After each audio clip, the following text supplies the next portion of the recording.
right, TFG, we are here with Andrew Hayes. He is basically you founded Tackle Talk. And Yep. you also, I found this out too, and we'll touch on this later. You also worked with the Dayton, Ohio Dragons, the minor league baseball team out there. So that's my day job. Yeah. Thank you, Andrew, so much. We really, truly appreciate you coming on, taking the time. Big fan. Like I said, we kind of already touched on this. Found you this summer when I started my dating love for fishing, and I have caught as many episodes as I can up to this point. Took a trip down to Tennessee. You were on the speaker the entire way there and the entire way back. Pretty sure my mom hated me, but my brother now listens to you with his son. So yeah, thank you so much for taking the time and being here with us, man. Oh, thank you. I appreciate it. Look forward to talking to you guys. Yeah. All right. So I kind of want to just kind of jump into, I want the origin of Andrew. You're from Dayton, Ohio. Were you born and raised there? So I was raised and born in a little town called Washington Courthouse, Ohio. So it's about 40 minutes away from Dayton. It's just kind of like when I explain it to people, it's kind of in the Bermuda Triangle of like Columbus, Dayton, and Cincinnati. So like you are as far away from those three as possible. So you're just kind of out there in the middle of cornfields. It's like, that's all you have. We're about an hour away from each of them. So, it was like growing up, there really wasn't a whole lot to do. Like looking back, we didn't know that we didn't have a lot to do. It was just kind of how it was. But then, when I moved to Dayton now and there's all this stuff in your backyard, and you're like, oh, okay, this is the reason that I grew up hunting and fishing and stuff like that. Cause that's really what we had available to us. So, I grew up fishing. My dad, my grandpas, both of them fished for a living. So it was like, that's what you did in the summertime. You hopped on your bike, you went to a creek somewhere and you fished. That was like the cheap, free entertainment that kept you out of trouble. So that's what we kind of grew up doing. And then I went to college in Bowling Green, Ohio. So up kind of northwest Ohio. And I really got out of fishing. Obviously, college, you have other things that you maybe right or wrong, but take your priorities that away from some other things. So I got that all out of my system. And when I came back to Dayton and started, I guess, just normal life after college, that's where I fell back in love with fishing. And it was just one of those things where I was in a new place, there was new water all around. I'd never fished anywhere around Dayton before, so there were all this stuff, and I just dove into it head first. And up until then, I was just kind of like a recreational dude. Like I'd go every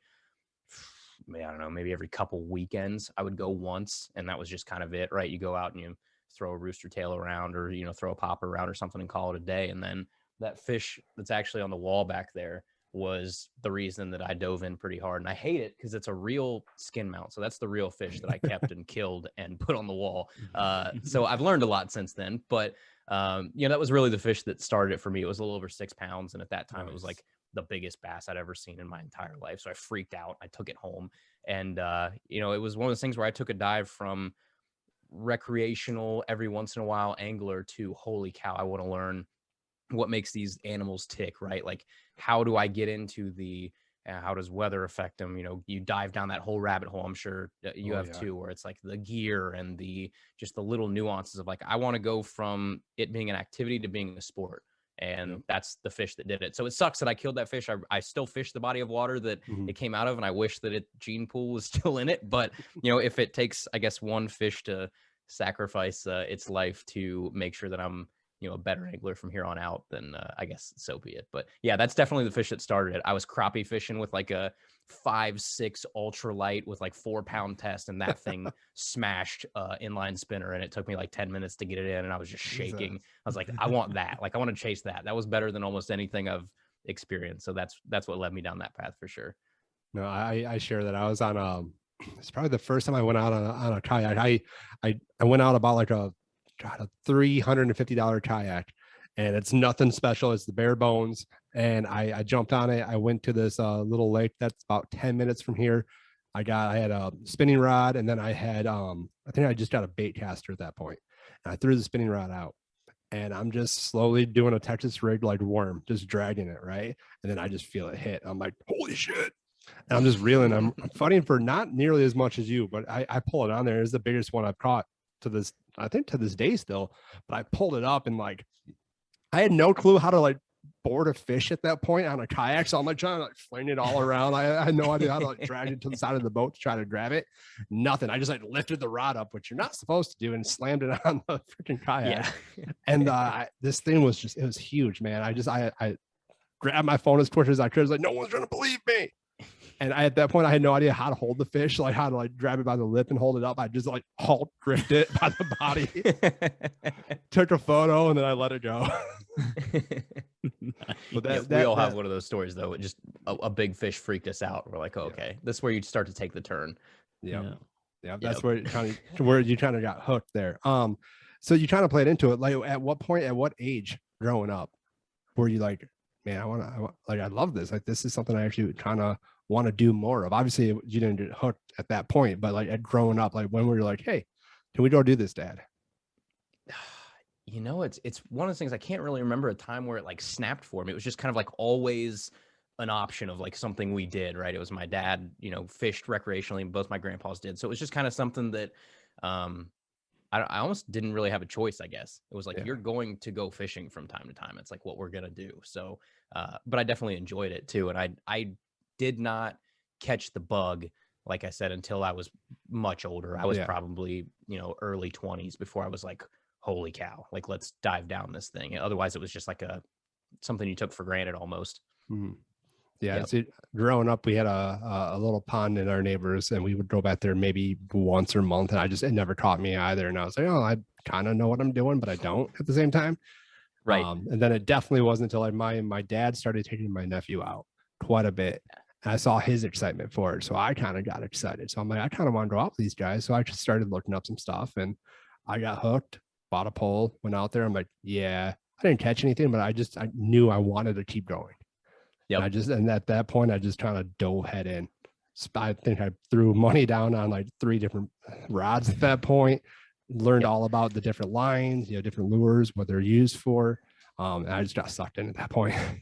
It's so hard to explain to people too, when people are like, oh, you fish a lot. Like, cool. You sit on the edge of a dock with a bobber and a worm, and you do that. It's like, man, it's so hard to explain to people how intricate of a sport it really is, and how much biology, how much variables there are. It really is just like a huge puzzle of putting together of how you're going to go out and target these fish. Like Brandon, I know you were saying before we started, like you're a bobber guy, which like everybody starts, that's your gateway, right? That's how you get into it. But it's so hard to explain to someone all of the nuances, because they're just like, okay, man, like I get it. You go fishing. It's like, no, you don't, until you've dove into it, you really don't understand. It's so much more than I ever would have realized it is, right? There's 4 or 5 different types of line. There's a billion different types of rods and reels and gear ratios of your, when you take one turn of that reel, how many inches of line it brings in. There's different things for different techniques. And it's just, the difference between a 7 foot and a 7 foot 1 inch rod can make a difference on certain techniques. Like, it's so hard to to explain to people, and they're just like, all right, man, like, I think you're probably exaggerating. Like, I swear to God, I'm not. Yeah, no, you know what? I appreciate you saying that, because I grew up around short track racing. So there's kind of that stigma with that too. It's like, oh, okay, you go in a circle around a track, that's cool, But you floor the gas pedal. Yeah, like, no, that's right. That's not what we do. You mash the gas and turn left. That's all you do. You know what I mean? And it's like, no, like the temperature of the track changes everything, which is the temperature of the water changes everything for you guys. The time of year it changed. Everything that you just said right there. The biology that goes into it, when they're hitting, when they're not hitting, why they're hitting, why they're not hitting. Like we just talked about it a little bit about fall fishing and how he's excited to do that. And he's trying to learn those nuances of it and how drastically things change throughout the year. It's not just throwing a bobber. Like I throw a bobber and a worm in there, but I'm primarily there to sit on a boat and drink beer. Yep. And there's nothing wrong with that. Yeah, for sure. But this guy's got me more and more, excited about doing some. Maybe I'm pretty sure we're going to plan on doing some fishing trips next year. He's lying to you. He's just saying for the podcast. No, he's trying to pitch me and go golfing. I am more of a golfer. I do like golfing. Okay. I do. I'm golfing and short track racing. That's kind of primarily my 2 things I do in the summer. But no, he's made it seem like a lot of fun, and how excited he gets about it really makes you want to like be a part of it. So appreciate what you're saying there for sure. Yeah, it's interesting just how many variables, like you hinted at some of them too, where it's like we pay attention to the dumbest things. We pay attention to like barometric pressure, and that will set fish off. Like it honest to God will. And if I'm going out and you drop me, in a random time of the year, like what I'm going to do in July and what I'm going to do in, October, like right now, they're not even the same thing. Like you would watch what I was doing in one season and watch what I'm doing in the other season, and it's you're in a different part of the lake. You are throwing different things, different gear, different patterns, different times of day, different everything of how you target these fish. So it's not just, go to your favorite spot and, throw out whatever you want. So it's always interesting to, I don't know, to talk to people that are on both sides of it, which is cool for you guys too. Cause it's right. Brandon, you're just more of like, kind of on the outside looking in and being like, definitely. Yeah, I'm going to be polite and be like, yeah, totally. This is, this is super cool and interesting. But, at the end of the day, and then, Cap, you're kind of the same thing where it's like, I'm diving in super hard. So it's always fun to talk to people that are on both spectrums. When I talked about it, he just gives me that smile and wave. He'll have his phone up like, yeah, it's awesome, dude. It's so cool. As he's like looking up like the latest football score. Yeah. Give me a little bit more credit to that. I am very intrigued by it because it's got to be the ultimate chess match, like what you were just saying, like all those variables, being able to try to figure all that out and then still catch fish, because I'm sure there's days where you go out there and you get skunked. I mean, and it's just like, well, hell, that didn't work. Now I got to revamp, my technique and everything like that. So for me, definitely. When you say that, when you go out there and you get skunked, it's like, that's when though, like with fishing, like you can go out there and not catch anything, but still absolutely love every second of it. And that's where I'm at with it. And then you turn from like going home and just being pissed that you got skunked to like on the car ride, you're like, why did I get skunked? Yeah. Why? What would I have done differently? And that's where you're starting to take the turn of just not cursing the place that you went. And you're like, no, it was probably user error, right? KVD could have gone to where I just went and caught fish. So there's something to it of why did I not? So that's always the fun part of this equation too, is just trying to figure out.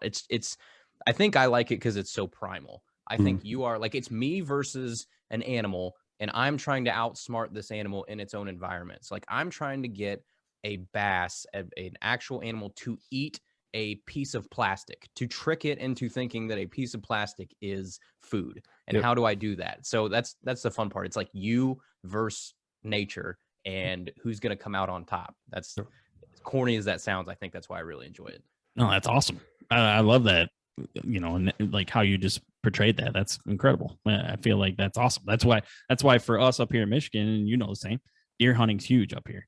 We're getting ready to go in that. And I got a lot of buddies that deer hunt and everything. And that's what they say as well. Obviously you're putting food in the freezer, you know what I mean? You're putting meat in the freezer and everything like that. But it's really that test of you against that animal in its own environment. That makes it very primal and incredible. And I don't know if you're the same way as me. Like every time I throw out, I cast out. Every time I do a reel in, it's different. I'll throw out in the same spot a couple different times. If I don't get anything, I'll change up how I'm, retrieving the line. And then if nothing still kicks, I'll go over just 5 feet to the left and do the same thing. It's kind of like that. It's a guessing game, and it's fun to try to figure out what mood they're in, Right. You have to, what's the old saying? It's like the definition of insanity is doing the same thing over and over again, expecting different results. It's like, if you've cast it in the same spot, the same technique, the same way 10 times, like probably don't keep doing that for another 4 hours, right? There's at least, different area, go off the rock pile differently, go to a different depth, go something where, you're trying something different. Like you said, you're trying to put together that, we call it a pattern in fishing, but it's a puzzle piece, and everything will line up eventually. At the end of the day, there are fish where you're fishing. They are instinctual. They are hardwired to feed, and you just have to basically trigger that reaction in them. And there is a way to do it on any given day. It's just a matter of, can you get it done? Yep. You find that, that coverage, and then you fish it from every single angle to figure out what's going to set the fish off, what you have to do a little bit differently to get it to decide to strike. Yeah. It's the same thing with anything else, right? Same thing with a sport. It's like I can, if you're a defensive coordinator and you're going against Tom Brady, like there's a way to stop Tom Brady. It's just a matter of how are the conditions setting up? What is he doing? Reading that situation right and adapting. And, you can't go in, I'm a Falcons fan. So we brought in Dan Quinn a couple years ago to hopefully fix the defense. And Dan Quinn did not fix the defense because he's terrible at adapting. It's like the same thing. You can't just go into the game with one game plan. And if it doesn't work, keep shoving it down their throat, right? You got to pivot a little bit. And it's the same thing in any sport and fishing and anything. Yeah. Awesome. Well, listening to the two of you talk, I just realized that you're much smarter than I am. So, I'm playing off him. He's so much smarter than I am. I'm just playing off of that. I go to the golf course every time I go, and I get the same results, and I go home and I get really pissed off, and I'm just like cussing the whole way home. Whereas you guys just had a ball and you're figuring out how obviously if you get skunked, you're trying to figure out how to get better and everything like that. Where I'm just like completely pissed. So I'm not doing the right sport. I'm not doing the right. You're just slamming your rod over, or your club over. Yeah. I'm like, oh my god, terrible. And that's why insanity. That's why I switched from golf to fishing. Just fishing doesn't piss me off nearly as much. See, I'm a dork though. Yeah, I'm an absolute dork. So if I dove into golf and I, am sucking round after round, I'm gonna dive into like the swing angles or stuff like that, where it's like, what can I do differently? I would be like the Trevor Bauer of anything that I try and do. Where like Trevor Bauer's always trying to like, I went home and I'm trying to do brain stimulation things on my brain to fire certain neurons. I'm shocking myself to get a better spin rate on my fastball. It's like, as weird as that sounds, like that would be me, not to the extreme where I would be, probably electrocuting myself like he does, but yeah, like you're always tinkering and you're always trying to improve. Definitely. So what I want to pivot to now is, I do believe in one of your episodes I was listening to, you one day decided to pick up and figure out how to target musky, right? Yes. So, and then somewhat recently, you just caught, I think your personal best, a 47-inch. Yeah. On a figure 8. Yeah. Talk to me about that, man. I saw the picture. And I'm like, holy shit. Why didn't you have that thing mounted? Like that thing is huge. Well, I started targeting musky because I'm an idiot and a glutton for punishment. So if for anybody listening who doesn't know, musky are these just huge dinosaur-like fish that are, they get 40, 50 inches long. Like they're absolutely huge. They'd be the size of my wall back here. And, that fish, that 47-inch fish was probably 10 to 15 years old. So like they're old, they're smart fish when they get that big, and they're very notorious for being like the hardest fish to catch in terms of getting it to commit to something, to an artificial lure. They have this tendency, musky do, where you talked about the figure 8. So when you cast out and you're throwing these dog toy looking lures, they're like, almost a pound. There are some that are literally called pounders that are 1 pound that you're throwing out, and 1 pound might not seem like a lot until you're trying to launch something on a fishing rod. Yeah. You're like, holy moly. But you will make these long bomb casts with these, rods that are as thick as broomsticks and huge reels. And it's just all day of casts, and your arms feel like they're going to fall off. It really is like an endurance type sport where you are just doing this all day long. And then when you're reeling in whatever technique you're doing, the thing that you have to do is when it gets to the boat or it gets to the shore, whatever, you have to change the direction of your lure and do a figure 8 around the boat. And you keep doing that for 2, 3, 4 times, because these fish are notorious for following and kind of stalking their prey, but not committing until there's something that just, they get this feeling like it's now or never. So if this bait or this lure or whatever has been going in a straight line for so long, and then it darts to the left or to the right or whatever way you make that figure 8, that's what's going to target that fish to actually commit and bite. Yeah. So they're really cool fish, because if you're fishing clear water, you'll see this giant, torpedo looking thing following your lure. And then you get to the boat and your heart is racing, because you're like, holy shit, there's a 50-inch dinosaur fish following my lure right now. And you're trying to keep calm and not, make noise and stuff like that. And then, at some point in that figure 8, a lot of times these fish will commit and they will bite. And again, for every fish that you get to come to the 8, in my experience, I've probably, maybe 20% of them will actually end up biting. So it's really frustrating, because you'll just see these fish and you'll never catch them.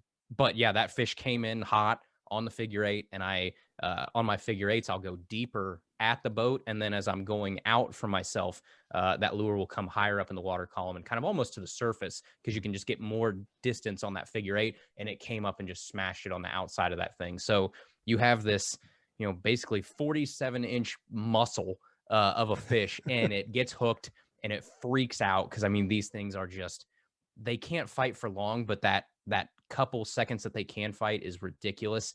And it jumps clear out of the water. 47 inches of a fish jumps out of the water, maybe 3 foot in front of me, and I have maybe a foot of line out. Like it's the most ridiculous thing you ever see.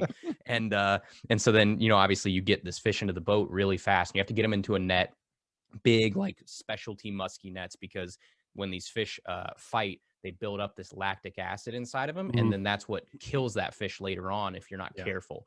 So you're using this big broomstick of a rod and stuff to horse that fish in. Once you get it, it's like you versus fish strength competition, right? Get that fish to the boat. You're not letting it, swim around and peel line and stuff like that and get cute with it. You are manhandling that fish to the net so that it doesn't build up as much lactic acid. And then you've got maybe 10 seconds with that fish out of the water, and then it needs to go back in. So it's really weird. You spend like years of your life chasing a fish that you get an encounter with for 10, 15 seconds, but it's super cool. They're definitely, they've taught me a lot. They've taught me a lot about persistence and not giving up on things. It took me 3 years to boat my first one. Wow. So And they're the very one, frustrating, but very cool. the one previously, I think you had 42 inch, right? Yeah. I've had my 3 biggest ones have been 40, 42, and 47. Holy hell. When he sent me this, for our notes and stuff, I was like, that's got to be a typo. I'm like, what the hell? I'm like, I'm just like, I didn't know what a musky was. I had to look it up. I'll be honest, but I was like, holy shit, these things are massive. And I was huge teeth. Dude, Yeah, they're incredible. vicious looking things. And the way you have to hold them, there's like 2 ways to hold them, right? You can hold them with like fish grippers in its mouth, and then we all kind of joke about those guys, right? It's like, okay, sack up and hold the fish like a man. Man, And, I just bought fish grippers. Now I feel bad. Take them yeah, that's what Photoshop's for, right? Edit them out. See, I'm learning so much from you.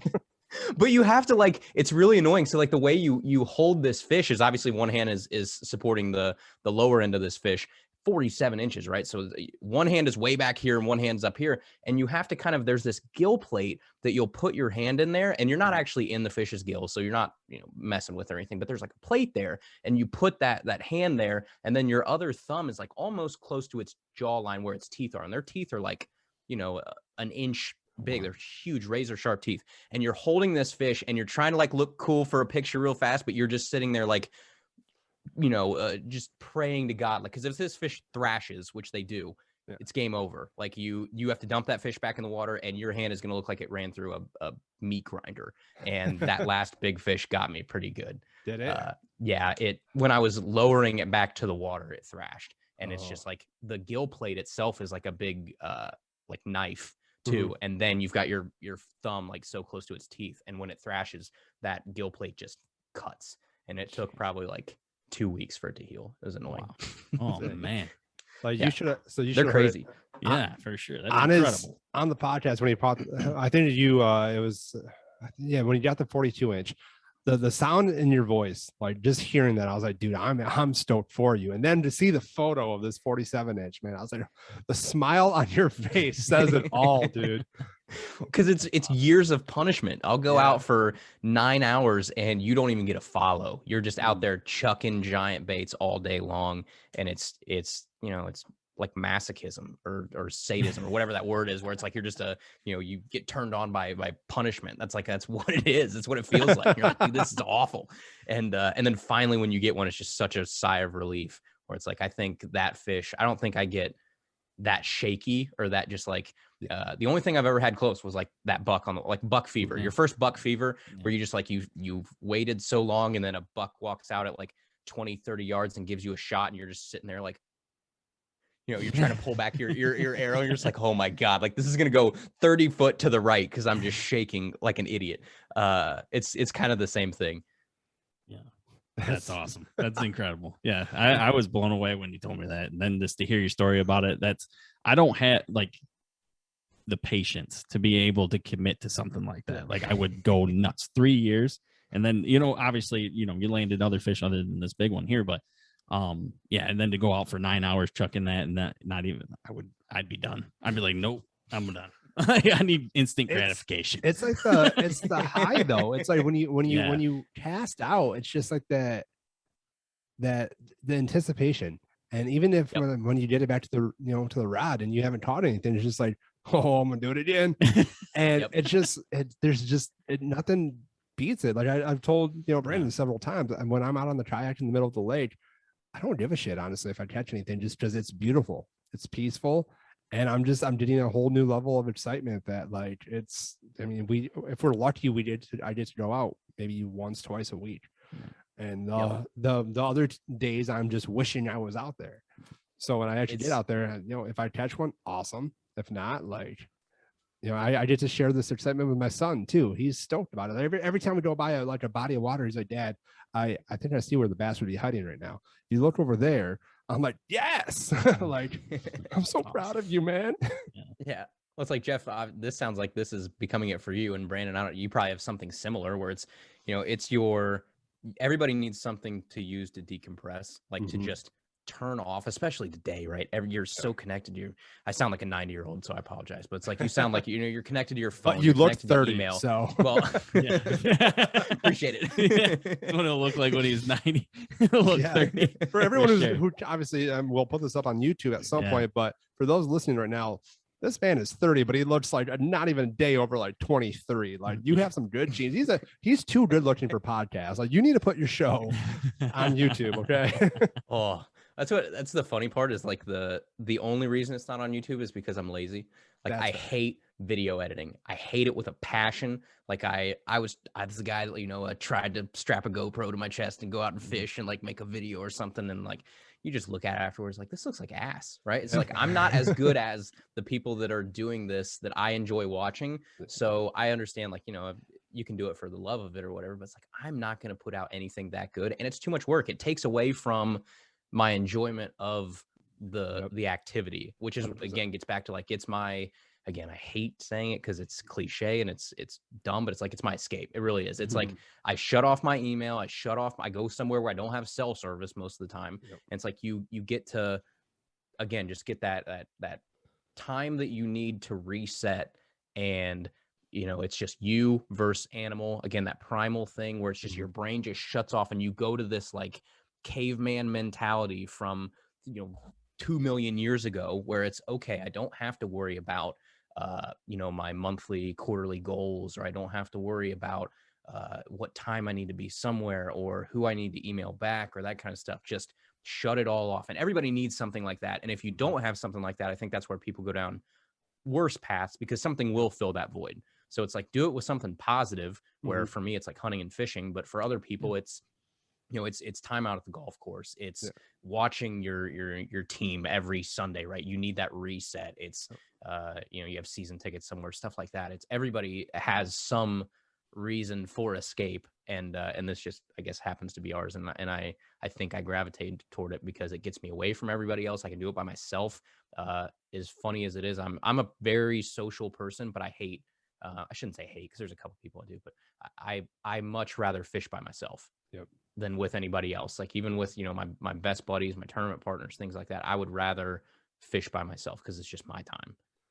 No, absolutely. That's awesome. I'm my girlfriend will text me when I'm out fishing, and I don't respond until I get back on shore. And she's like, "Well, that took a while." I'm like, "Yeah, I told you that. I warned you about that. It's gonna take me a little bit."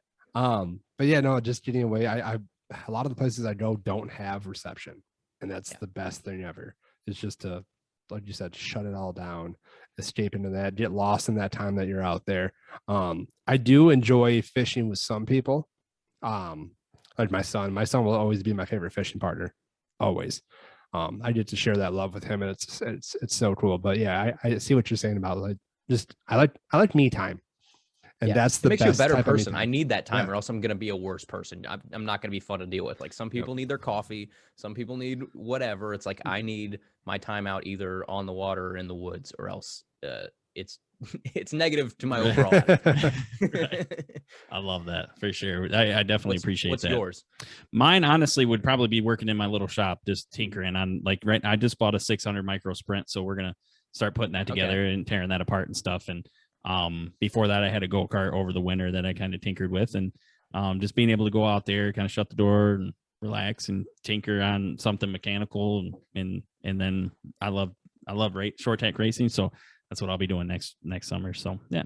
I'm so jealous. I wish I was a car guy. Like, I wish I knew anything about how, like, I can do the basics, right? I can change a tire, I can change my oil, I can do stuff like that. But just in terms of, like, when I turn my key in the ignition and it fires up, that's magic. It might as well be magic to me. I have no idea how it works. I don't understand any of that. I can do my basic upkeep that's just routine that I know how to do, you know, certain things. But it's like, you know, I blew my my brake drums out on my truck. I drive like a 22-year-old truck, so it's a beater, but I love it.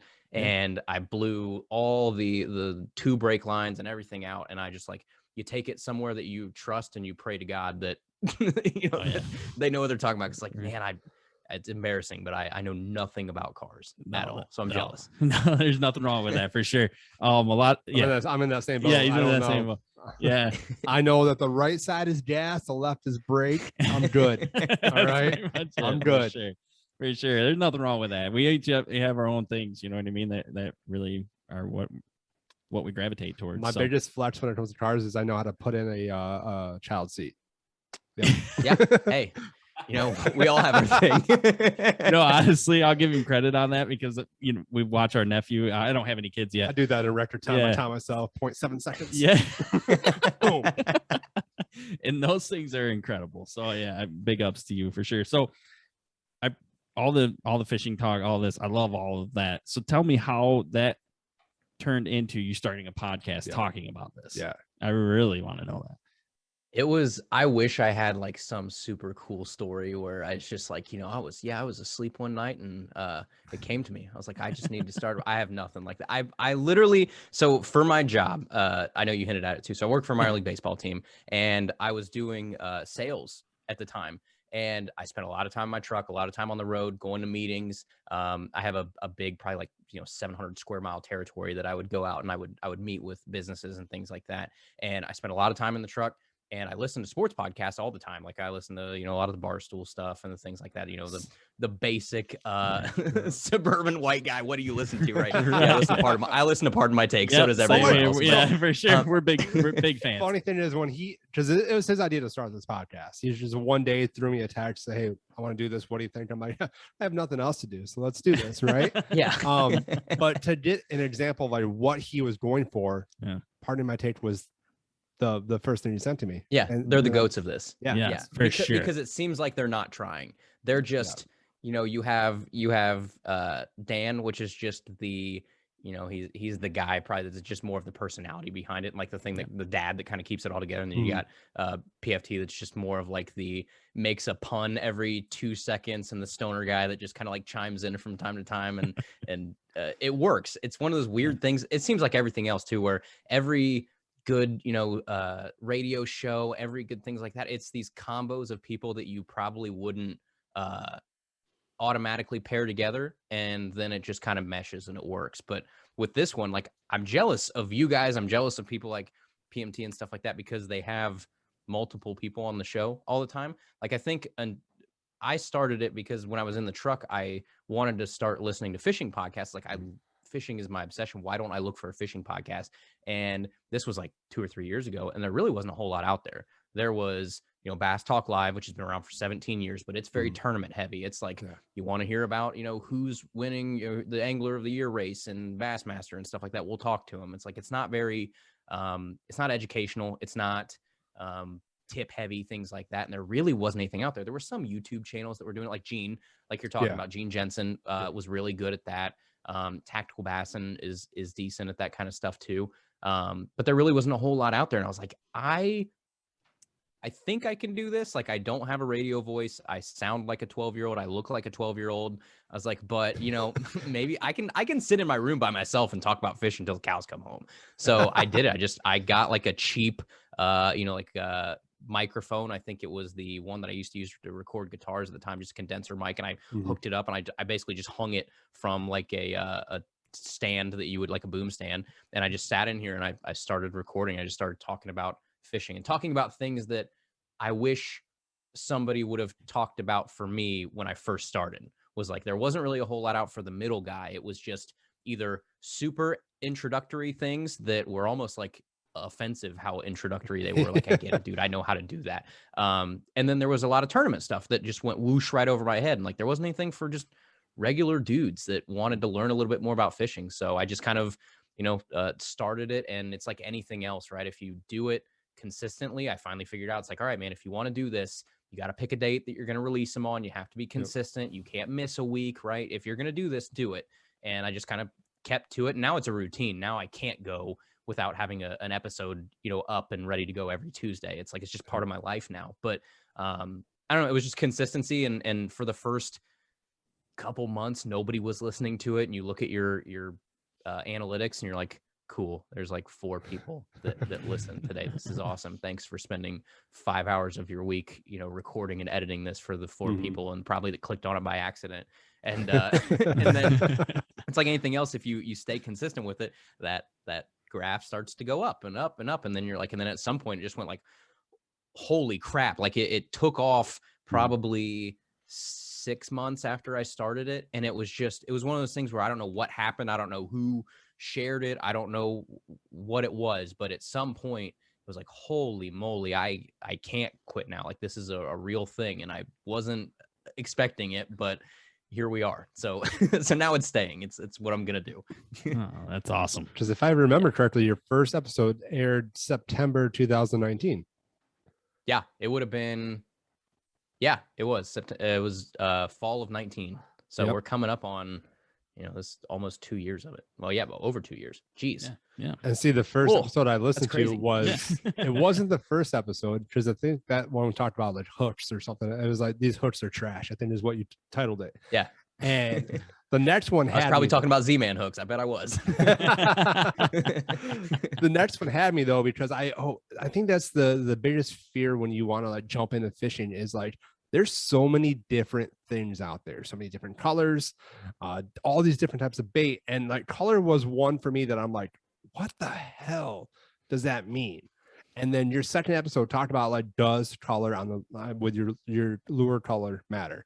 And that was the first one I saw. I clicked on that and I've been hooked ever since. And that one would help me really kind of settle all the nerves of feeling overwhelmed by everything that's out there. Because like you said, you have Z-Man, God, you have all these, Guggen baits is one of them. Yeah. And see, that's what I picked up on. Everyone has that. Yeah. And then strike change. I didn't mean to do that. I'm sorry. Okay.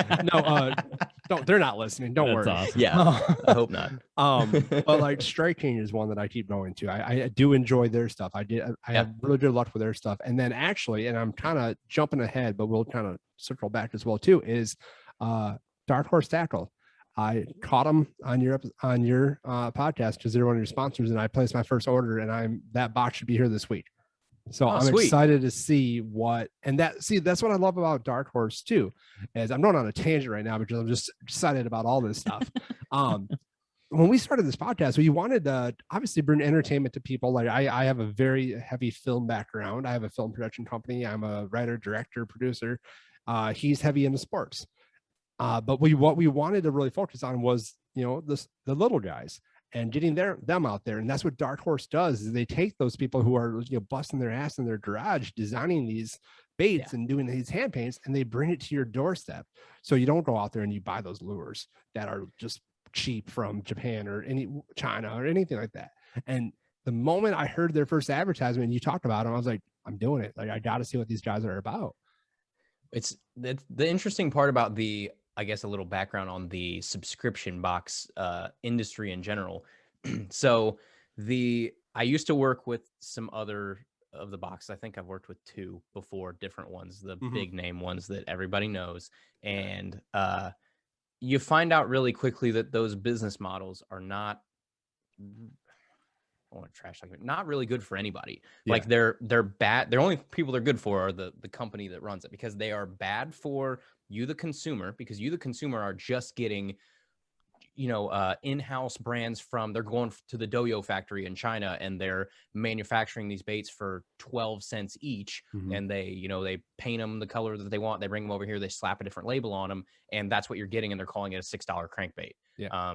Unfortunately, that's a fairly common thing in the industry in general. But or they're giving you like a trial pack of something, or they're giving you a bait that you can literally they're giving you a chatterbait, right? Oh, cool. Why do I need a subscription box to give me a chatterbait? I can just go to Walmart and grab one, and I don't have to overpay for it. So it was interesting. And then on the flip side, so the baits that those other boxes do buy to put in your box, they're reaching out to companies and they're going to say, hey, XYZ bait company, we are, a tackle box that's a mystery when you open it. And it's, we're going to we would like you to be in our box next month. It's going to be great exposure for you. You're going to, sales are going to go through the roof because you're going to get in front of X number of hundreds of thousands of people that are going to get your product in their hand. Oh, by the way, that crankbait that you sell is normally $6. We're only going to pay you $1 each for them. That's the most we can do. I know you're going to take a loss on this, but it's about exposure, man. Come on, put it in our box. You're going to get in front of these people. Now, the only issue is those other boxes. One, you're selling them on a pipe dream, because not very many people open those boxes, fall in love with it, and go spend $1,000 with that company, right? And the other part of that is those boxes are marketed to kids. So a kid that opens up that box and gets your company's lure for the first time is not going to go place an order. They don't have purchasing power. They're a kid. They're a 12-year-old, because that's who you market your boxes to. So it just doesn't work for anybody. The 12-year-old is getting baits that they could just go somewhere else and get, or knockoff brands that aren't even real brands. The company that they're buying the baits from is getting screwed, because they're paying them, a fourth of what it cost them to make that bait, promising them exposure, and it doesn't turn out to anything. It's why you don't see a lot of repeat baits and those kind of things, because people took a bath on them the first time. And that's why there's no small companies in those boxes anymore. They can't afford to do that, or they'll go out of business. So it's not great. Where Dark Horse Tackle, those guys, they're local here too. They're from Ohio. I met Jason not too long ago, and Josh, and they're really good dudes. And it's just more of a, they're paying like the bulk price, like the normal price for these lures, so that the company that's selling them to them is not, going bankrupt being in this box. And it really is like, it's a box that people are subscribing to because they want to discover new things. So they really do go out and seek those things afterwards. And it really is beneficial for everybody. So I like the business model. I'm a business nerd. So I enjoy all that stuff, and seeing the opposite side of that side of the industry for so long. It's cool to see somebody that seemingly is doing it the right way. So I enjoy that. So how did you, because they're your sponsor, one of the, you have an affiliate with them, right? Yeah. Yeah. So at what point though, like, how did you get turned on to them? Because I know you did have, deals with, previous other boxes earlier in your career with the podcast. At what point how did you discover them? Was it just because they're from Ohio, or like, how did that kind of come on your radar? Yeah, so actually, it used to be owned by a different gentleman, and the guy that Jason, one of the guys that owns it now, is from my area. We fished together one time. Super nice guy, and we just kind of stayed in touch from there on out. I went up there and met him, and we went fishing in one of the creeks up there and had a great time. And like I said, just became friends and stayed in touch. And then he actually, I don't know how he got turned on to Dark Horse Tackle. He probably found him on social media or something, and offered and was like, hey, I really like what you're doing. I would like to, just kind of volunteer and help you guys and kind of be like a marketing guy for you. But I just, sort of want to break in industry a little bit. And I think I could help. I do pretty good on social media and photography and things like that. So he just kind of messaged the guy that owned it at the time. And he was like, yeah, sure. Obviously, come on, we'd love to have you. So they developed a relationship. And then the other guy that owned it just, I think a life got in the way, right? Kids, things like that. And I think he was like, hey, this was fun for a while, and this is but to take it to the next level, I just don't have the time to do this. So he actually sold it to Jason, and Jason and Josh bought it and were partners in it. So I think that's how it kind of all happened. But I got in touch with him because obviously I stayed in touch with Jason, and he was like, hey, we ended up buying that Dark Horse Tackle company, and we got some really cool plans for it. We're going to really focus on the small bait manufacturers and things like that, and that's going to be the purpose of it. And I was like, yeah. And that was about the time where I was kind of getting fed up with the other people too. And I, before I even talked to Jason, I was like, I talked to my guy that I was working with at the other one. I was like, man, I can't do this anymore. Right. Like, in good faith, you guys are definitely gone down the rabbit hole of marketing to kids, and it's gimmicky and it's weird. And I can't, like, with a straight face do this anymore. So I kind of ended that, and then hopped on with Dark Horse, because like, I like the way they're doing it. I think they're doing it well. Awesome. It's weird. It's always the background stuff of the industry, right? It's like, there's everybody knows everybody. So that's the other thing that's weird about fishing in general, is like the people from any company you've ever heard of all have known each other for eons and eons. And it's really hard to be a new company to break in, because there's so much old money in fishing. There's the Strike Kings, the Zooms, the everything, right, that you've ever heard of before. That every brand that you see at Bass Pro Shops is that very rarely do you see. When's the last time you saw a new brand of rod or reel at Bass Pro Shops? Because it's just these big guys have beat into oblivion any small company or bought them. And I don't know. I like that there's still little guys out there that are fighting and making better stuff than the dudes that are importing it from China for 25 cents. Yep. Right. That's what I'm There's excited about. I can't wait to get this. Like I said, I've been waiting. I think I placed the order a little bit. I think I placed it just outside of like when they were closing up for that to ship out for that month. So I've been waiting for a couple. Oh my God, 3 weeks now or something now. So I'm dying. I cannot wait to come home and grab it.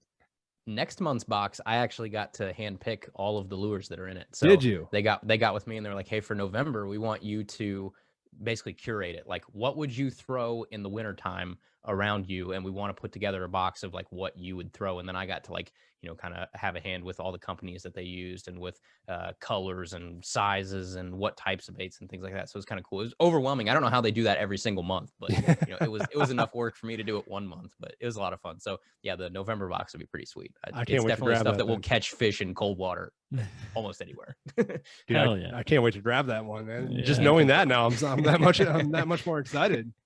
That's awesome. Yeah. I'm a little jealous of your box.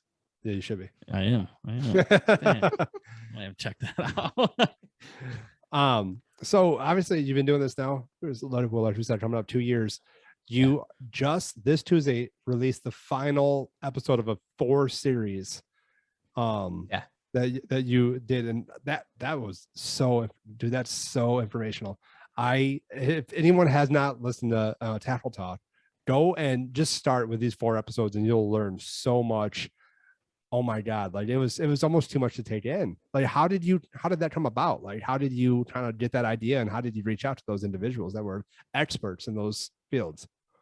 The easy answer is that I'm a nerd. Like I'm an absolute nerd. I love learning things. I love talking to people that are smarter than I am. Because when you're talking to someone that's smarter than you are, there's no expectations for, you have to hold up your end of the bargain on a conversation, right? I am the guy that doesn't know anything and I'm talking to an expert. I get to just ask the questions that I genuinely want to know the answers to. And I can sound stupid. It's fine. That's kind of my part of the conversation is I am the stupid guy. You're the smart guy. So I get to ask all of the questions that I want. And all of those kinds of interviews. So we did a 4-part series. It's called The Bait Breakdown. And basically some of my favorite episodes that we've done throughout the years have been with my buddy Shan O'Gorman, who is an aquatic biologist. Mm-hmm. So we would dive into like the real nerdy kind of biological stuff that goes into, fishing and how fish hunt and how, forage bases and stuff like that play into all of these conversations.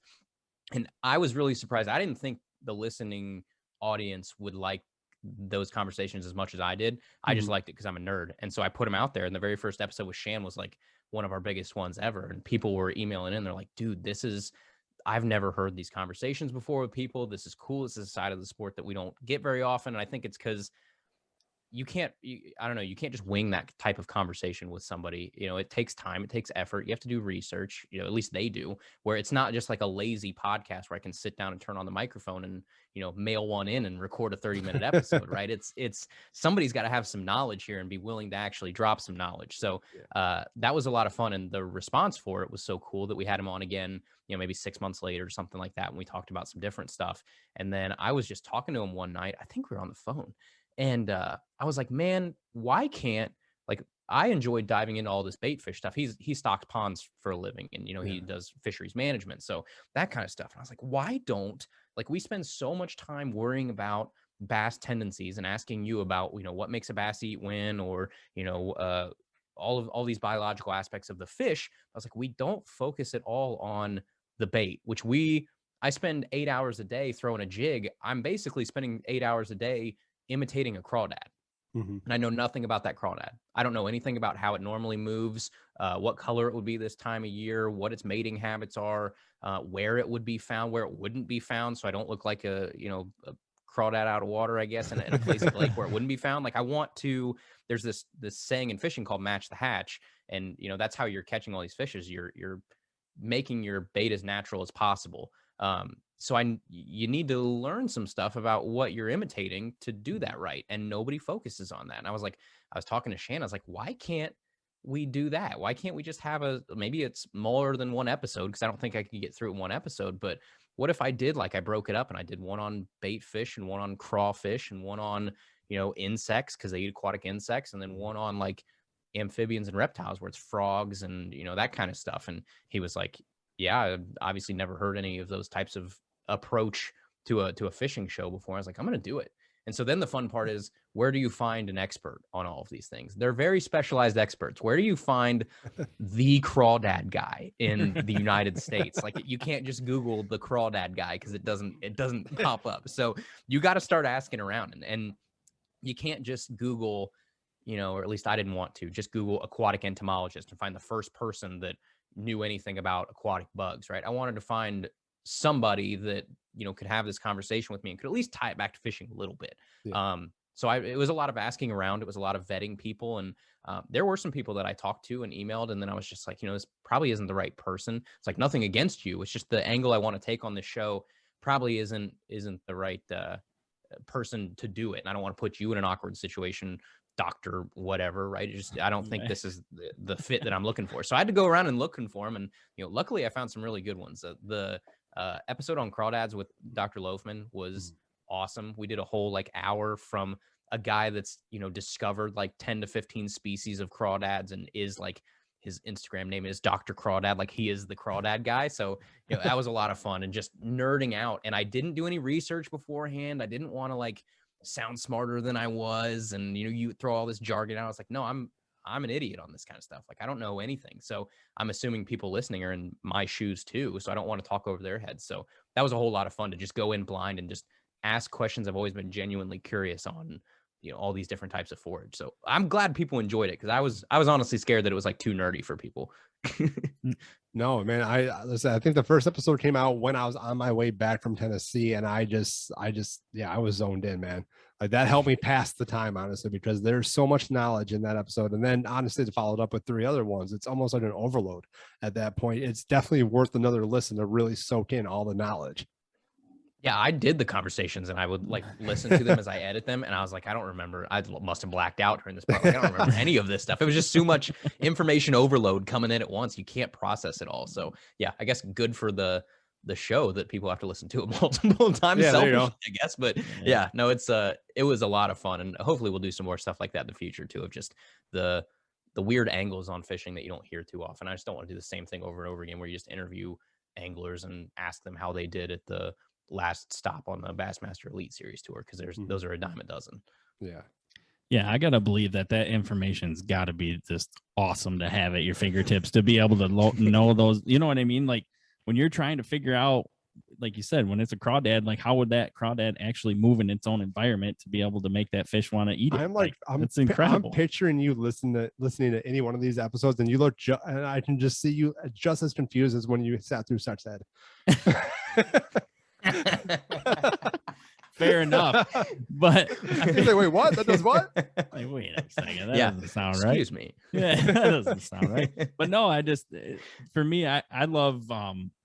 It might not be like something that like I'm overly passionate about, but I love learning new things. You and I are a lot alike in that regard. That I could learn anything, you know. If it interests me, I want to sit down and I just want to like listen and learn more about it. And that would be so fascinating to know, you know, like you said, the reptile stuff, like why a frog reacts the way it does to make it.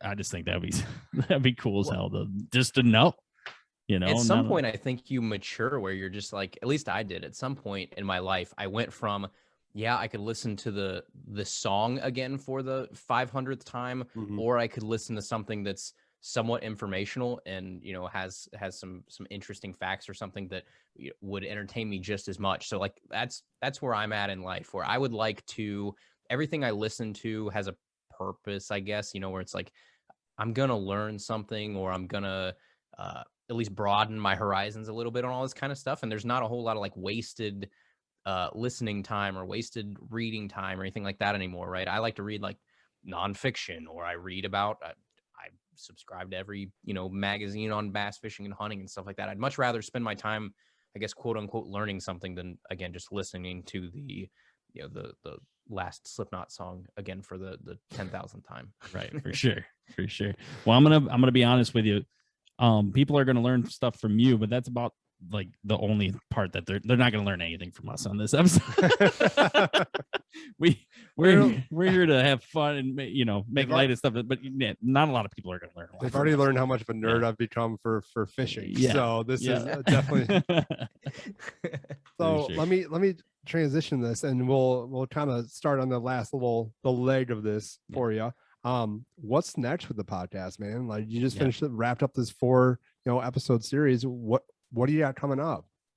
Yeah, so I've got a couple, like selfishly, some of the fun of this show too is like talking to some big name people and like, just having some bucket list conversations with people. One of the things that was the most fun for me this entire time was the episode I got to do with Bill Dance. Like Bill Dance was and is fishing. Like to me, growing up, you watch Bill Dance outdoors, all this kind of stuff. You watch him on Saturday morning. It's like, that was super cool. So I've got a couple people that are either lined up or hopefully in the final stretch of lined up. That'll be like that. That'll just be a whole lot of fun to talk to. And, when I get the chance to talk to those kind of people, like, we done with Mike Iaconelli and stuff like that too, just like some bigger name people, but I don't want to ask the same questions that you can go on YouTube and you can hear the answer to 500 different times, ask 500 different ways. Like I want to take a different angle at these people and talk to them about something that you're not going to hear. So like with Ike is very loud and in your face, and everybody knows Ike for being flashy and screaming and stuff like that. But I wanted to go deeper of like,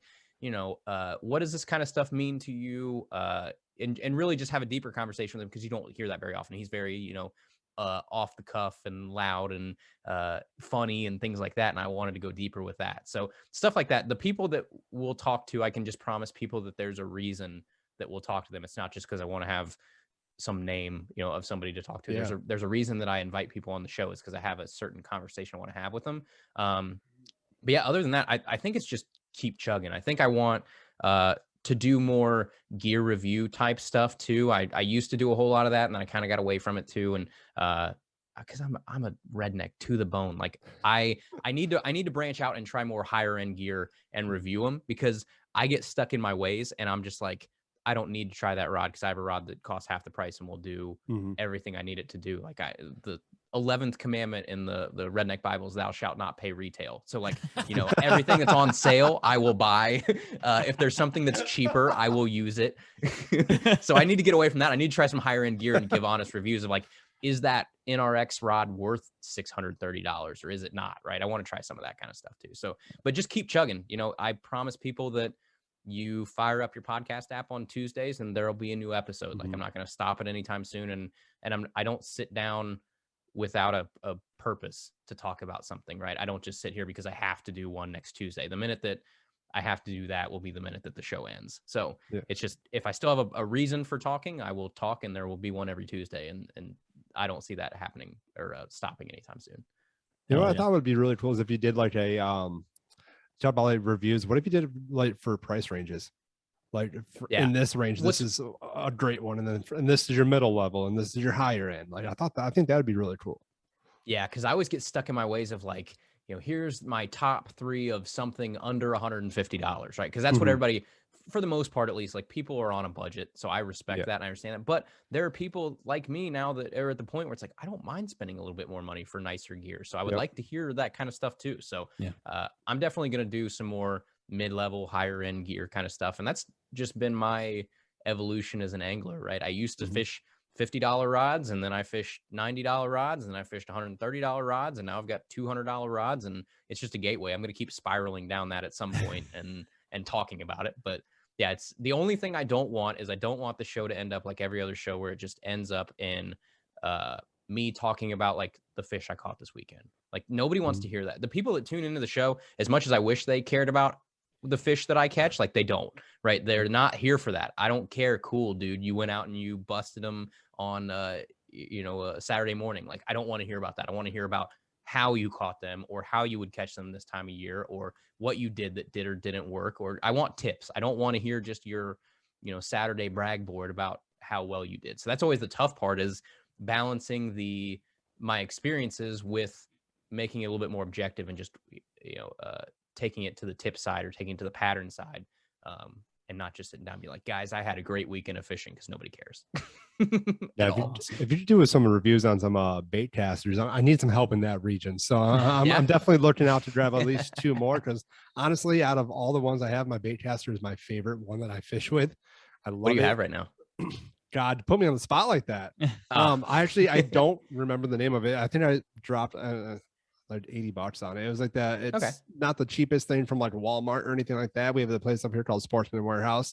I went there, and that's honestly, if I'm stressed at work, kind of circling back to this, if I'm stressed at work, I stop at Sportsman Warehouse on my way home, and I just get lost. A little retail therapy. Yes. Yep. So yeah, nothing wrong with that. I dropped that's about $80 on this thing, and honestly, I was scared to at first because, like, I mean, I think baitcasters are kind of like the most intimidating, rod out there. Not a lot of people really trying to understand how to use them, and I was one of those people. So I did a lot of research. I'm like, all right, how do you get this from like bird nesting? Because I'm really confused how you do this. And I did my research, and I felt pretty confident. So I'm like, screw it, I'm gonna go drop some money on this, and I did. And sure enough, I bird nested the shit out of that a couple times. Yep. And then there's nothing more frustrating than being in the middle of the lake and you bird nest, and you're like, God damn it. Yeah, but now I'm looking to upgrade and grab a couple more for the arsenal. So if feel free, please, if you do one, let me know, because I'm going to be Tuesday first listener. That's me. Well, I will. We'll talk after this for sure. I got some suggestions. Oh God, I love that. Well, with Brandon being a sports guy, I kind of did want to dive in really quickly.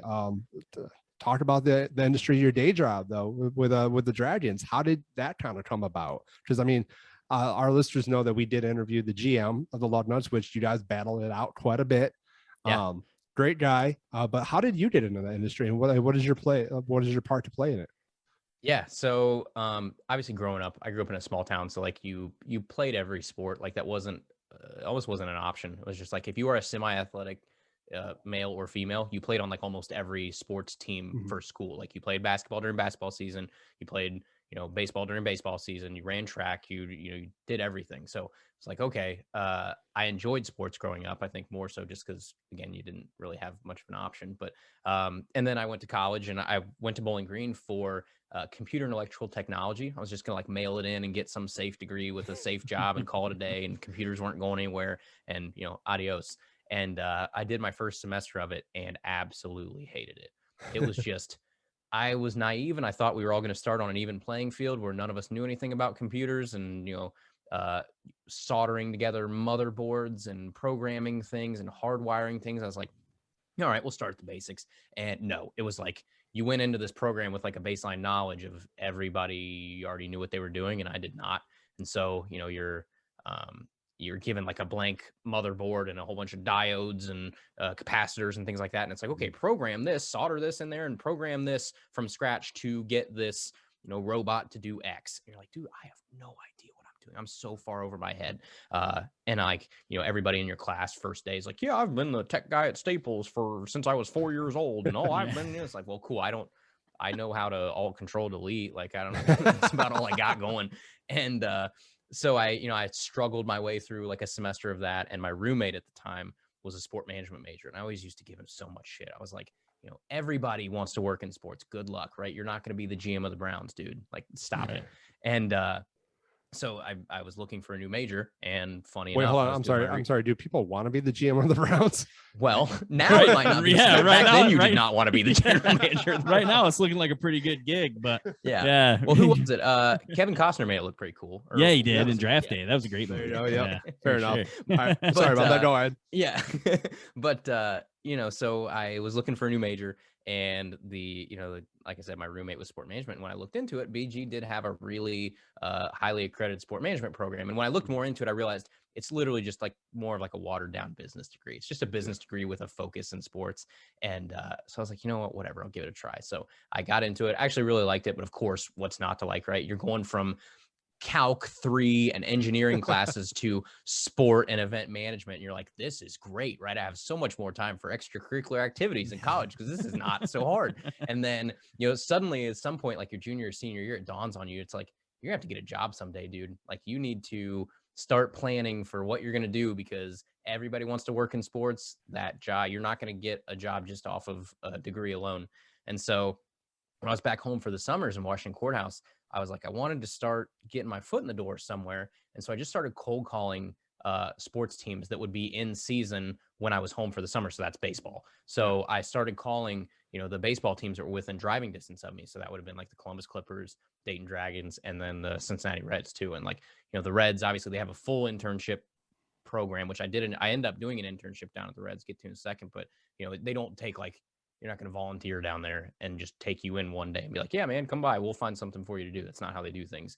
And then I called the Clippers and I called the Dragons, and I kept calling, and I left so many voicemails for, at the time, who was our director of corporate partnerships for the Dragons. I left her so many voicemails that she finally just got pissed and like forwarded my stuff onto the operations department. Was like, someone give this kid something to do so he quits calling me. And so finally I got a call back, and they were like, hey, if you want to come and you want to something to do, we'll find something for you to do. And so it was completely volunteer. I didn't get paid, anything like that. I was like, oh, go clean trash can, right? I don't care. I want my foot in the door somewhere. And so they started me out in the operations department. I was kind of like a liaison between the front office and the team. So it was a lot of, down in the clubhouse doing the work that not a whole lot of other people want to do. But I did that for a summer. I really enjoyed it. I was working like 60 hours a week for free. And then I went back to school, and then I had to do an internship for school, and I ended up doing that down with Cincinnati Reds. And that was a whole lot of fun. And I really thought that was going to be like cool, I'm going to go work for the Reds. I'm a huge Reds fan, and that's just going to be sail off in the sunset and great. And I went down there and I interned. I really did like it, but I found that I liked what I did at the Dragons better. I just liked the small front office, the more of like a family atmosphere kind of thing, where when you work down for a big MLB team, it's like you can walk through the hallway and go past somebody that you've never met before. Like it's just a bigger organization, and I didn't really fit in in something that big. I feel like, and Cincinnati was a huge city and not quite my speed. Dayton's a little bit more my speed, being from small country town, so at least it was a little smaller. So I went back up and I did a second internship with the Dragons, and when that ended, I there wasn't really a full-time job open for what I was doing, and I reached out to who was our like director of group sales at the time. I was like, hey man, like I would really like to work here. I have no sales experience, but I can talk to people. I was like, I feel like I could do it. And so they gave me kind of like a pity interview, and they were like, oh, he can actually talk to people. And so they gave me a group sales position, and I worked my way from there. So I went from group sales to outside sales, which is more of like business to business stuff. And then I was promoted to our director of ticket sales. So I oversaw all of the ticketing, which would have been like, group sales, season ticket sales, box office, that kind of stuff. Like I was involved in all of those things. And then about a month ago, I just got promoted to vice president of corporate partnerships. So now I'm going to be doing more of the sponsorship stuff. So I'm be head of all of our like sponsorship sales for anything in the ballpark. So that's where I'm at now. But it's a lot of fun. It's a tough hours.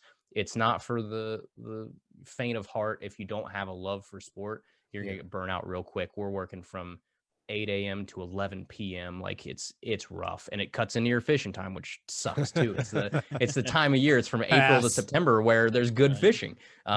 So that's the fun part, is like I have to prioritize my time pretty well, but I really enjoy it. It's a ton of fun. It's not the same job every day. You get to go to work at a fun place, and you get to work somewhere where the people that are coming to your work, like our fans, are there to have a positive time, to be, have fun. Right.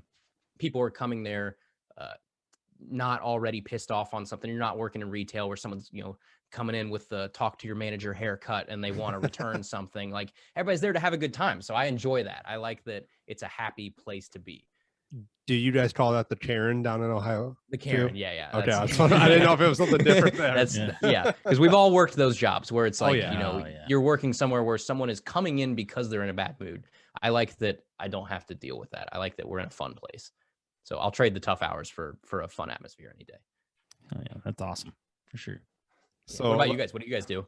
Oh gosh. Well, we kind of both work in finance. Yeah. So that's let's just end it there, because it's pretty boring at that point. Yeah, for sure.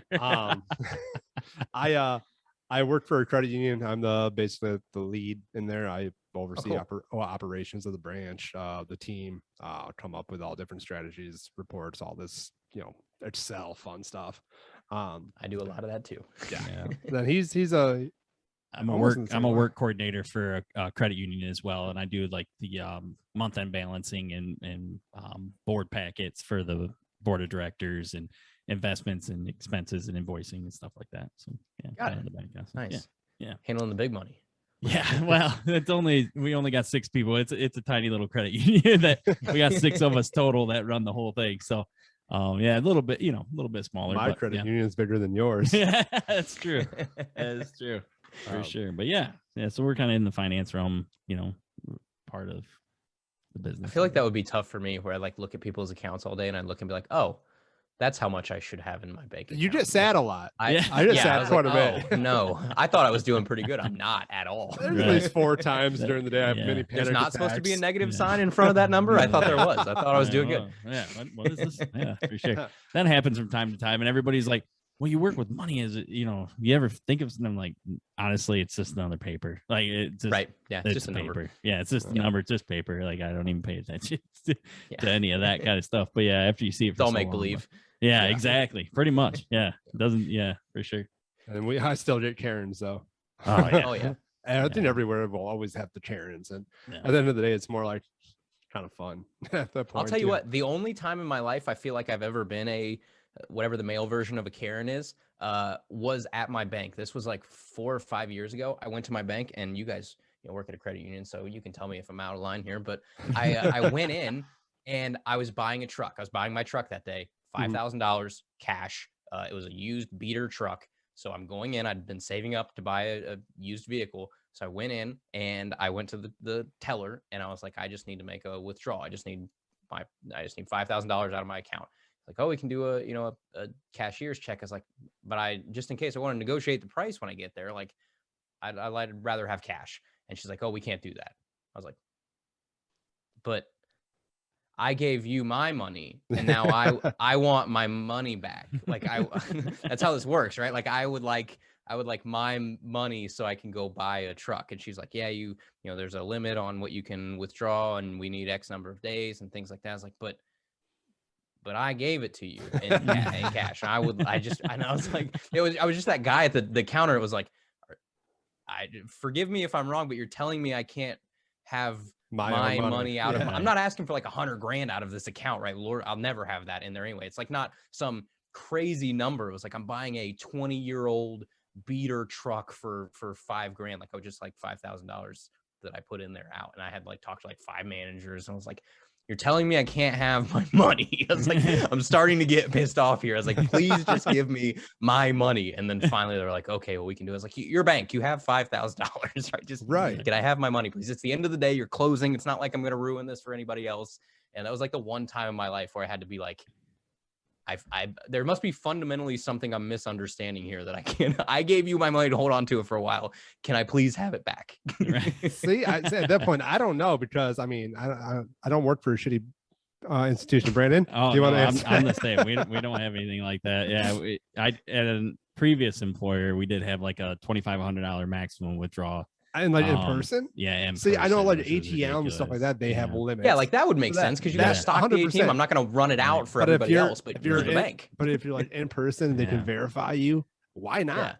I don't want it was for weird. me, if somebody say I want 5,000, but yeah, cool, well, let's do it. Yeah, I'd be like, how you but want if that they're back? like, I need 100,000 in cash, I'm like, I need to do some research on this first. Right. But 5,000 is just like, all right, cool. Yeah. Do you want so that in weird. 20s? Do you want that? We want that broken up? Yeah, I don't have it in ones, but I can probably get it out of everything else. But yeah, it was just so weird. It is wild. A lot of places will do that, and it's because the idea is to have your vault limits down, because the less amount of money that you have in your vault, the less you're paying interest on. So that's kind of the option that's and especially at smaller institutions will do that because they don't want. So then I was doing them a favor though. I was taking more money out of the vaults. There you go. You know what I'm saying? I'm trying to be the good guy here. Exactly. Did you leave them? Did you leave that bank? No, I'm still there because I'm lazy and I don't want to. I feel that. See, I'm still. Feel that. See, I worked at the institution where I've always had an account, so I don't need to move. Yeah. No point. Yeah. It's the branch is like 4 streets down from my house, and as much as I would like to be the principled person that was like, I had a bad experience, I'm lazy. Like I already got the app downloaded on my phone. It's saved my password. I don't know my password. Like just we're good. Yeah. I don't blame you a bit there.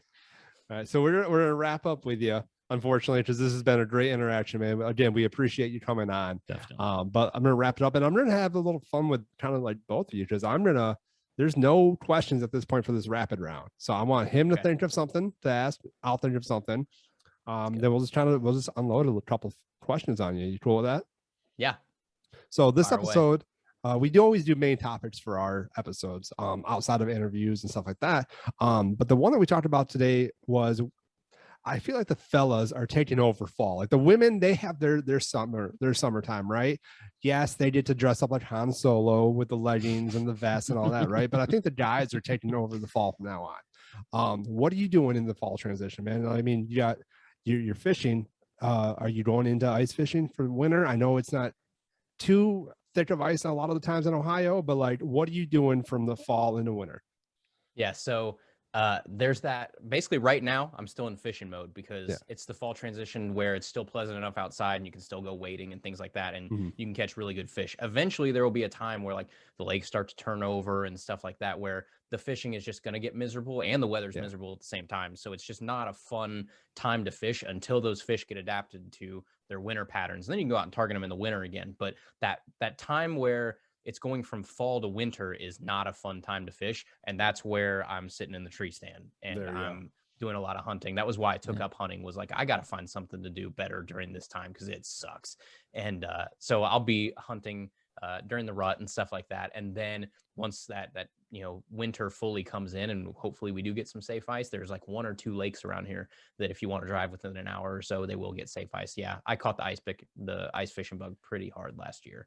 And I was one of those guys that was like, I'm never going to do ice fishing, dude. I'm not going to go out and, dangle for little bluegill. And that's not what I'm going to do. And then I did. I was like, this is so fun. It's like, no, I'm going to do it. So yeah, I'll end up ice fishing, and we do some real dumb redneck stuff during the wintertime too, where we'll go open water fish. Like you'll go fish a creek and it's froze over, but not enough to walk on. So you take cinder blocks and throw them in the creek and break up the ice and give it an hour and then go fish it, like that kind of stuff. So we'll do some hill jack stuff too. But yeah, that's pretty much what I'm doing in the fall, is like fish, hunt, then back to fish.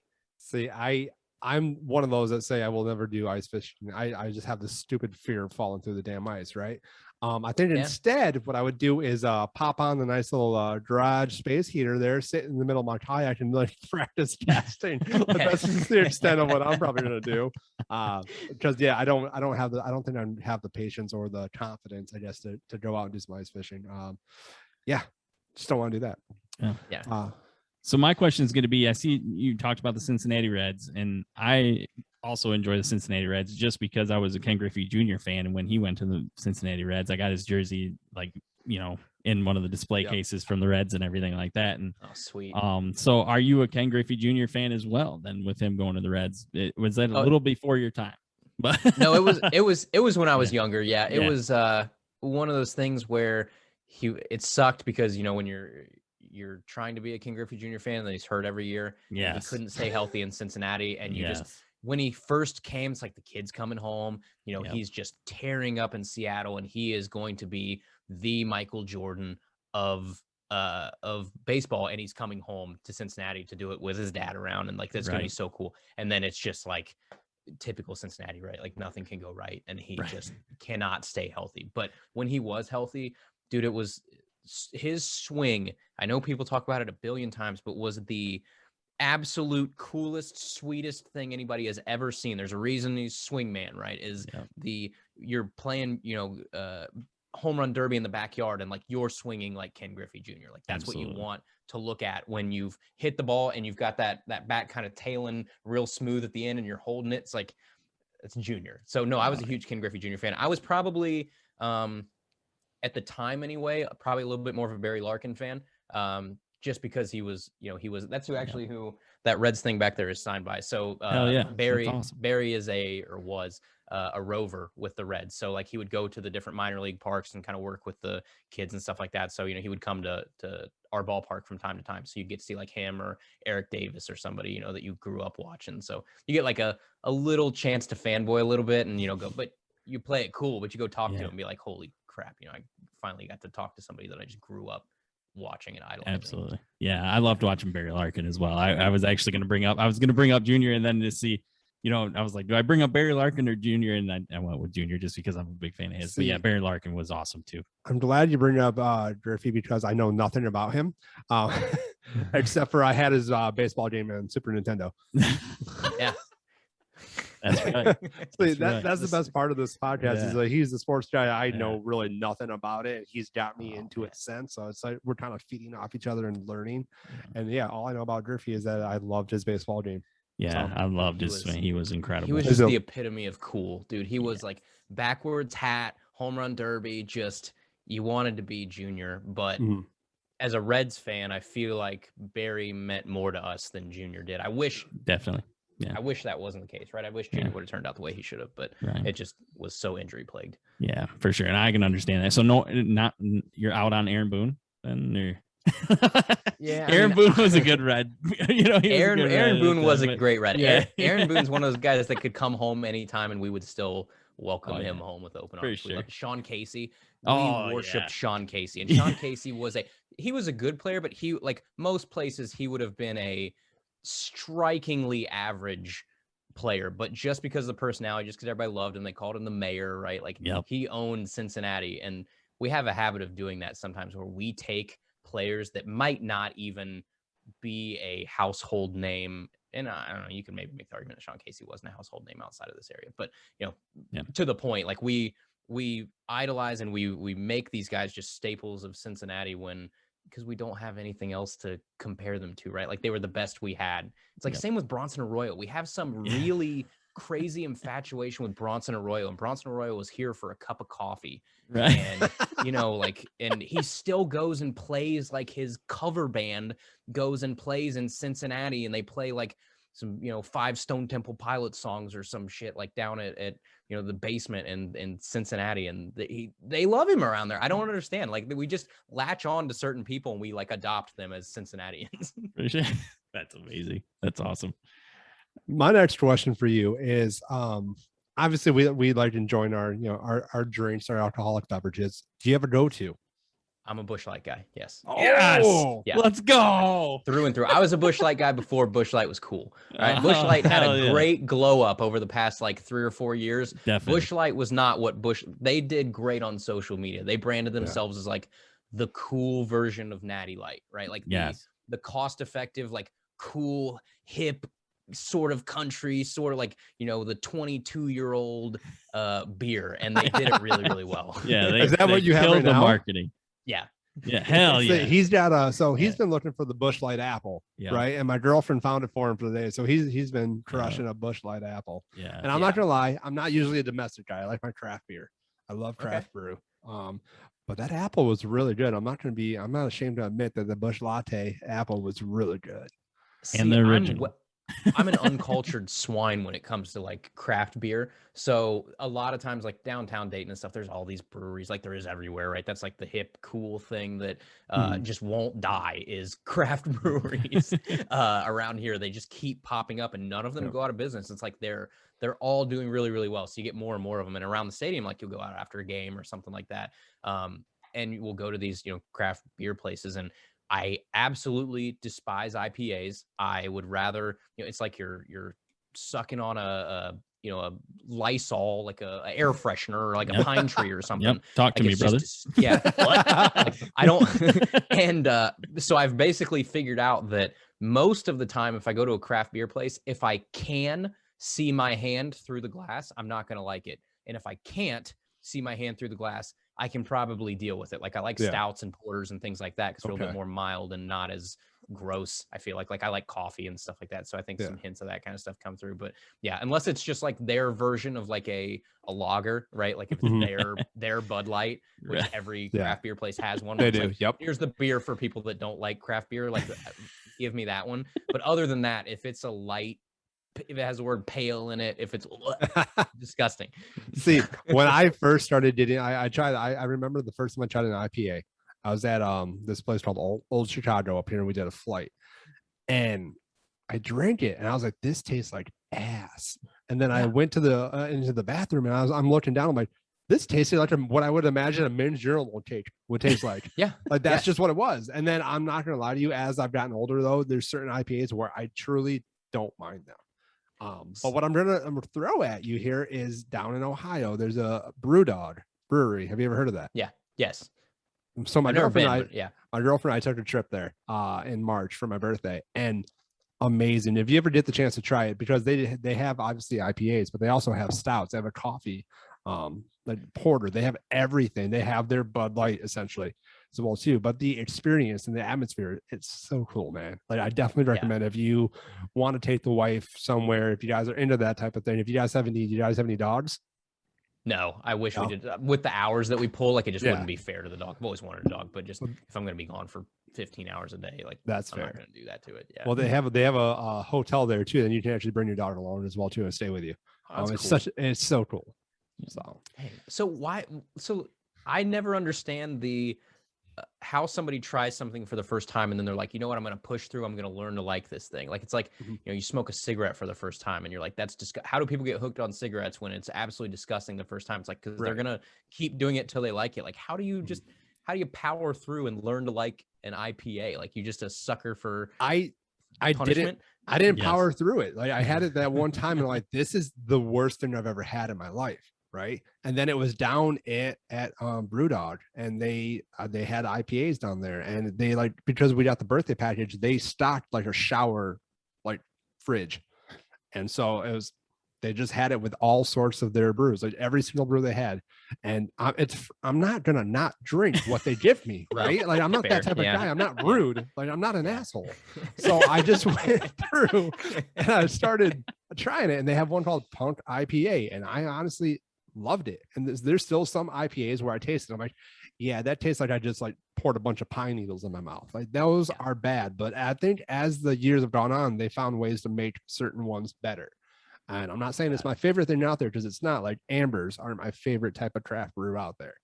IPAs are not on the high of the list, but there are a couple that, you know, are towards the top. But yeah, there's always going to be those ones that you're like, wow, I regret the last 10 seconds of my life.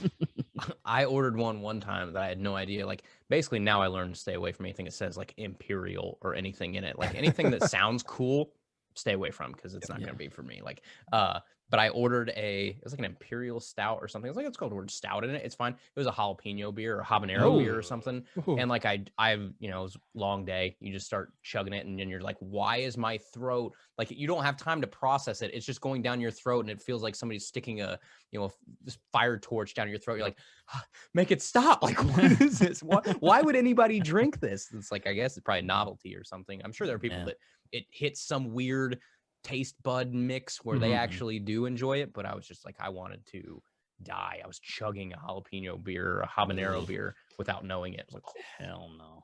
I'm out on that. If I do craft beer, if I do craft beer, I'm gonna be like an amber or a blonde. Yeah. So that's really what I mess with. Yeah. I don't go. I do not. Yeah. Blondes are like your entry level. Damn right. There. So yeah, for sure. Hair color and beer. Yep. Exactly. All right. I know I have one more. Do you have another one before I ask this one? I'm good. Go ahead. Fire away. All right. This one, I feel like, you know, as anglers, you always have to ask this question, right? What's your confident bait? Like, what is the thing that you throw every time and you're like, I feel so great throwing this? Different. I wish there was something that I felt confident with all times of year, but with the year changing, there really are. So like, I love topwater. Like topwater is my favorite thing in the world. Having something primally come up and smash something on the surface of the water. Like there's no worrying about like, was that a fish? Was that not a fish? It's just like you're waiting for something to scare the living hell out of you. So I like that. So most of the time of year, I'm throwing a popper. I just love poppers because they're more versatile. I can, you know, chug them. I can walk them. I can burn them. I can keep them in the strike zone really, you know, long and just milk it right there. So I really like poppers. If I'm fishing for largemouth in any type of water that's not, you know, during the winter time or things like that, obviously a chatterbait's kind of tough to beat. It's just, it's always going to produce. But yeah, other than that, like, I guess if I had to just pick one bait that I could only throw all times of year, it's probably like a Ned rig, as, you know, cliche as that is for a Midwest guy to say. It's like a Ned rig you can throw any time of year, any day. You can tie a Ned rig on, you can go any body of water and you can get bit. Nice. See, the first one that I experienced, like I said, I just got going this summer. The first one where I'm like, I feel great throwing this was just, I would do a Texas rig and I would use a Zoom, like, God, I forget. It's called the old monster. Yeah. The old monster, like a 10-inch worm. Yep. Yeah. Green pumpkin. I would throw that every single time. Like my first dozen that I've caught were on a Texas rig, with that. And I'm like, you know what? It's time for me to branch out. So I'm like, what's one thing that I have 1,000 other choices with? And I'm like, I'm going with a jig. I'm gonna see what I can do. So I have like the one that I'm doing right now is like a bluegill pattern swimming jig, and I use a Strike King Rage Tail as a trailer on it, and that's what I've been fishing the most, and that's what's been, catching them for me right now. And even into this transition, like I bought my first chatterbait.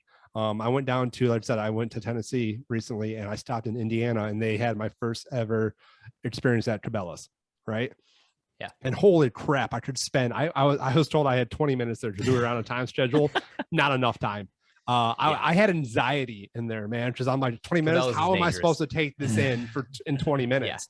But I bought my first chatterbait when I was there, and it was just God. I'm blanking right now on the brand of it, but I busted that out of it. Yeah. I wasn't the jackhammer though. I think it was just the original. Just regular one. I just throw the regular ones. I'm not spending $16 on a jackhammer. Right. Although that's what you hear a lot of people talking about. $3.99. They'll do the exact same thing. Yeah. So I bought one, and then I put a trailer on that, but I haven't caught anything on that yet. So it's definitely not up there in my my confidence level yet. So I got obviously, like I said, the Texas rig, and then that jig that I feel 100% on. My girlfriend pissed me off recently, though. I'll tell you this story. I got a frog, right? I'm learning how to walk a frog. Yeah. Nothing. I've had a couple jump at it, just hit it, and never caught on. This woman, we go out to this pond, and I brought just 2 rods with me. I had my bait caster, which I had a jig on, and then I had just a basic like $30 rod that I had just laying around, and brought that out and had the frog on that. Threw it out a couple times, got nothing, so I switched over to the bait caster, and she throws out just randomly like 3 times, and I hear babe. I look over, she caught a goddamn largemouth on my frog. I haven't even caught one yet. I was excited and proud for her. I was so pissed that like my girlfriend just showed me up on my frog. That's a hard thing. Like, I don't know if she got lucky or she knew what she was doing, but that's a hard thing to hook a fish on too. Cause like, that's the thing where when you want to talk about setting the hook, or when a technique to certain things like a frog, to get those hooks to penetrate and actually keep a fish pinned on a frog, like you got to put some oomph behind it, right? You take a step back and you just yank. It's like the funnest thing in the world. Did she just reel it in and it was on there, or did she actually set the hook on it? No. So I taught her how to, kind of like, I had her holding the rod, the tip of the rod kind of closer to the water, and I had her just bouncing it and reeling it in, and she caught on very quickly. And then that thing, I didn't see it. I just heard it because my back was turned. I was fishing a different part of the pond that we were in.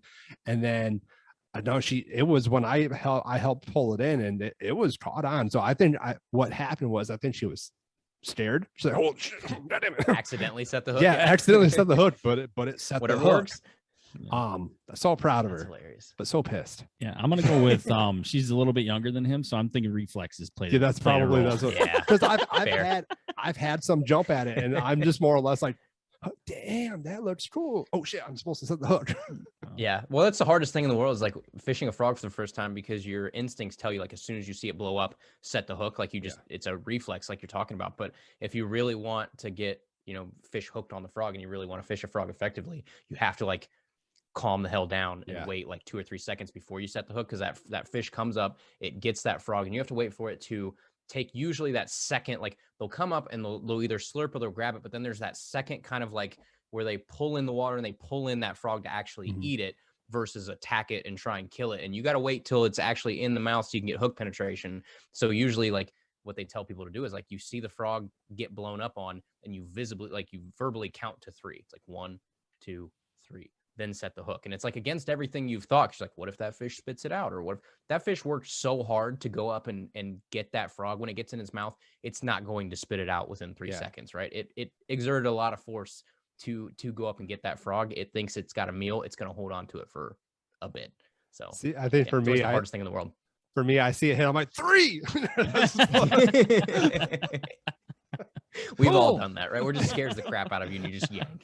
Yeah. Okay, well, it works sometimes, but Oh man. But Andrew, thank you so so much for taking this time. We are well over what we said we were going to do, and I apologize for that. But honestly, man, the conversation, it's such an honor to have you. Like I said, a huge fan. I'm always going to be tuning in every Tuesday. Before we let you go, just let all the listeners know where you want them to check you out at. Yeah. Pretty much, luckily we've got it dialed in where it's like anywhere that you can listen to a podcast, I think you can just search Tackle Talk. Like, I'm pretty sure it's on everything now. So people use Apple, Spotify, iHeart, Google, Amazon, Stitcher, whatever, wherever you listen to podcasts. Like, I'm pretty sure you can just type in Tackle Talk, or, now we've got to the point where, thank goodness, like, you just type in like bass fishing, and it's like one of the first ones that pops up. It's like, okay, so it's pretty easy to find. But yeah, if you're interested at all in fishing and you don't want a show that talks over your head a whole bunch and tries to put things in terms that, whether you started 2 weeks ago or you started 2 years ago, that you can kind of digest and understand. And hopefully, again, the whole point of like that, it's condensed, so it's usually like 30 to 45 minutes. I'm not going to do this 5-hour Joe Rogan podcast about go off on a tangent. I don't have that time. Nobody has that time. So I try and keep it concise, and I have a purpose for making that episode. So hopefully at the end of that episode, every single week you'll listen, and there will be something you can take away and make yourself a better angler. And that's like the whole purpose of it. So yeah, if you're interested in fishing at all, go check it out. It's a ton of fun, and I'm always open to talk. So if you shoot me a DM on Instagram or Facebook or whatever, I will respond. I don't ignore anybody. So I'll talk fishing to a brick wall, right? Anytime, any day you got a question, let me know. Then definitely check him out on Instagram too, to see that 47-inch musky too, because that thing is impressive. You're going to want to see it. So definitely check him out on Instagram as well too. I appreciate it. Awesome. You're the man. I appreciate it so much, man. Thank you so much for coming on here and sharing your knowledge. And I learned a lot, and I know that he's going to learn even more about it. And I'm going to check still out starstruck, too. man. Yeah, I'm not going to lie to you. I'm this still like, incredible. oh my God, he's coming on our podcast. Like, I'm stoked Hell about yeah. this. This is incredible. I'm just some normal dude that talks about fishing by myself in my spare bedroom for 30 minutes a week. So that's awesome. Well, like I said, man, man, special. Such a great guy. So appreciate you so much. Yeah, just can't say enough about you, man. We truly appreciate you. Definitely. Thank you. Appreciate it.